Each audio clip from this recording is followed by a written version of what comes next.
à tous, je vous retrouve dans une nouvelle vidéo et aujourd'hui je voudrais parler des vétérinaires et du fait qu'on pense qu'un vétérinaire a la parole sacrée et que tout ce qui sort de sa bouche est la vérité absolue. Donc c'est parti.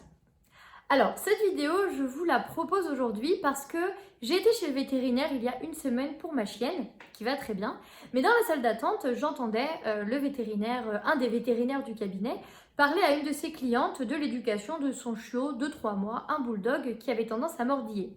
Et les conseils qui étaient prodigués étaient complètement obsolètes parce que finalement il était conseillé de dominer son chien, de le soumettre, de ne pas jouer avec les mains pour ne pas que votre chien confonde, on va dire, la sanction à la main du jeu. Voilà, donc autrement dit, ça vous empêche de frapper votre chien après, de jouer avec les mains.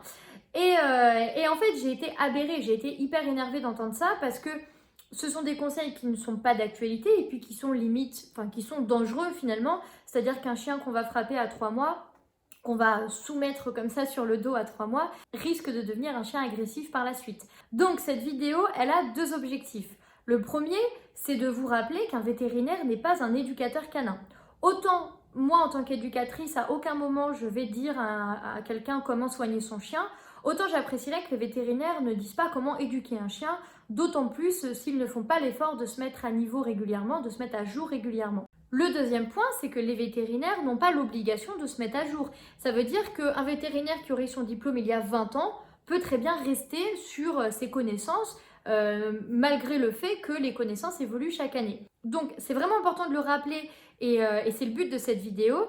Premièrement, un vétérinaire n'a pas la parole sacrée. C'est pas parce que votre vétérinaire vous conseille telle et telle chose que ce sont de bons conseils. C'est comme pour tout, hein. Il y a de bons vétérinaires, il y a de moins bons vétérinaires. Moi personnellement, quand j'ai un doute sur ce que mon vétérinaire me dit, eh bien je vais voir un autre vétérinaire et je confronte les informations.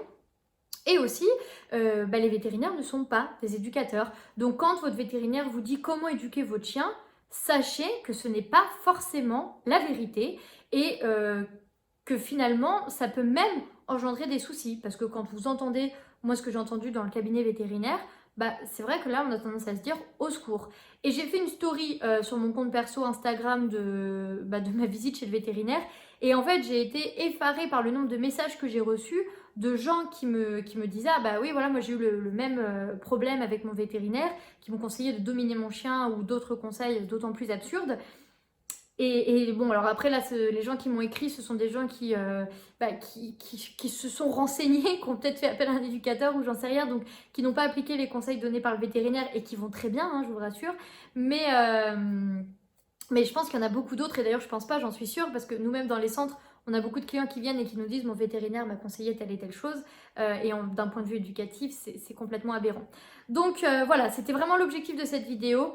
Votre vétérinaire, bien sûr, vous pouvez lui faire confiance, ne le boycottez pas, je veux dire, le vétérinaire a un rôle très important, mais le vétérinaire n'a pas un rôle d'éducateur, ou en tout cas, s'il vous donne des conseils sur l'éducation, ne vous dites pas que c'est la vérité absolue. Voilà, c'est un être humain avant tout, et donc il a le droit à l'erreur, et c'est juste que les gens qui pensent que tout ce qu'il dit, c'est la vérité, eh bien, ils font une erreur. Voilà, dans certains cas, ce sont de bons conseils, mais ce ne sont pas tout le temps de bons conseils. J'en ai eu la preuve il y a encore une semaine. Voilà, donc amis vétérinaires, si vous regardez cette vidéo, eh bien mettez-vous à jour ou mettez en place un travail en collaboration avec des éducateurs qui, eux, se mettent à jour dans leur discipline finalement et travaillez de concert parce que ce serait finalement la solution idéale.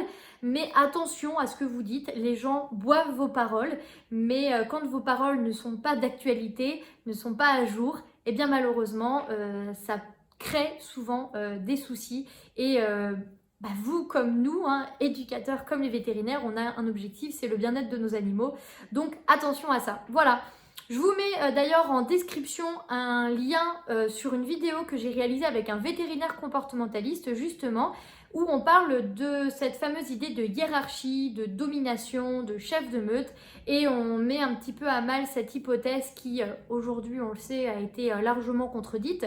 Mais voilà, je vous remets le lien, ce qui fait que vous avez le point de vue de l'éducateur et le point de vue du vétérinaire.